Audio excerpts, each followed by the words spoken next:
Alright, so it's time to finish up that quiche that we started this morning.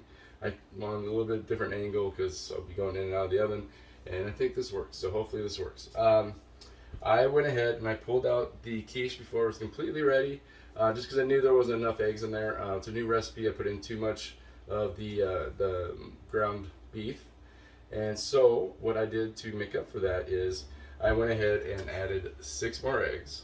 So if you're going to do 1 pound of beef plus the other stuff, you're going to need a total of 12 eggs. If you do half a pound with the same amount of the potatoes and everything else I showed you earlier, then you only need 6 eggs. You might even want to go to 7 or 8, but the 6 eggs would seem to work at lesser quantity on the ground beef. Now, what I also did to step up my game a little bit though, since I am a guest here and they're allowing me to stay here, as long as I cook them some food and do all that kind of stuff, right? So what I'm doing is I'm doing something special for them. So when I took this out of the oven, it was pretty much mostly ready, but it wasn't really a quiche. It was more of like a ground beef dish with eggs and everything else in it. And so I scrambled it back up. I didn't put any more eggs in here yet. What I did though is I put 1 egg in each one of these little containers.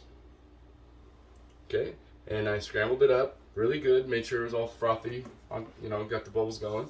And then I added about 2 spoonfuls of this. I made sure I got ground beef, and I made sure I got a little bit of everything on that spoonful, and I put it into each one of these containers individually, and then I mixed it around.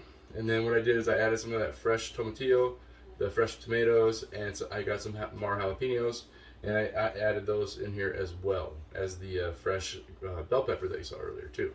So whatever I didn't put in here, I put into the larger dish, and then I added the 6 eggs to the larger dish, as I stated before. So with that said, what I'm going to do is I'm going to throw foil on all of these.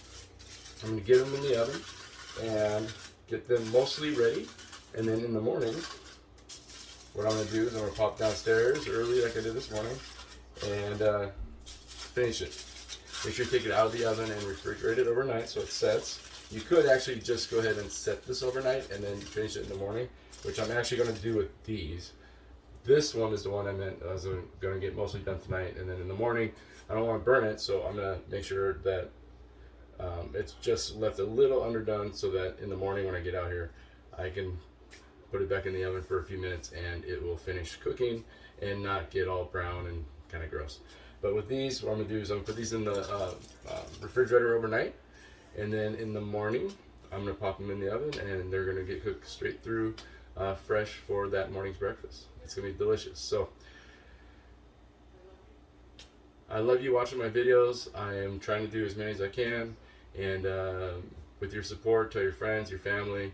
I would really appreciate it this holiday season. I too have a family and children and stuff like that. I had to close a restaurant, so any help that you can give us, I truly appreciate. And in help, I don't mean financial. I just mean hit subscribe, send this page to friends, send it to relatives, and have them subscribe.